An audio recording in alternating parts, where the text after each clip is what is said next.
When I was 8 years old, I lived in a ground floor apartment of a blue duplex building. Each side of the front entrance balcony were two-seaters, but they were not just plain old trees to me, because behind the thick branches sitting in the darkness was a bird nest. I was always curious about animals because they were so different than us. They had wings, paws, scales, and funny-looking ears. Every day, a bird would hang out on that tree chirping away. And every day, my mother would pick me up and lift me off the ground so I could see how the nest was coming along. One day though, as I was tilting my head forward to see it, I noticed something different. The nest was not empty. Inside were those little blue eggs, and not just any blue eggs, but the exact same blue as was the apartment building. I'd never seen something so immobile yet so captivating. From that day forward, I would go check out the nest every single morning. My mom gained 10 pounds of pure muscle that summer. One day, as I was playing in the backyard, I heard some strange noises coming from the front of the building.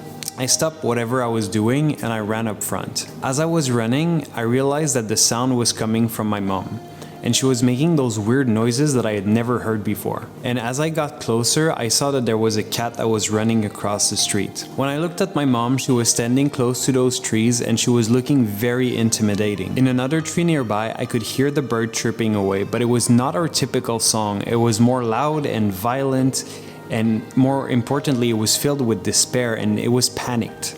It was at this exact moment I realized that animals were not so different than us. They may not look like us, act like us, and certainly don't live like us, but they feel just like us. At that specific moment, I too was panicked and in despair. The reason why I'm telling you this is because I believe your child has made the same connection as I did 22 years ago. They recognize that animals can feel pain and suffering, that they are vulnerable, and that they can experience loss and grief whenever they lose someone they love. Your child knows that in that story, they don't want to be the cat. Your child knows that unlike the cat, they do not need animals to be killed for them to be healthy or be happy. Instead, in that story, they identify more like my mom, who without hesitation helped the mother bird by scaring the cat away. My mom told me to be extremely careful as I approached, because one of the eggs that the cat had tried to steal had fell off the nest and she didn't want us to step on it. She proceeded to pick it up with a pair of rubber gloves and she put it back in the nest. Now, if I told you the medical consensus says that your child can be as healthy, if not healthier, on a plant-based diet, that going vegan is the single best thing your child can do in order to help fight climate change,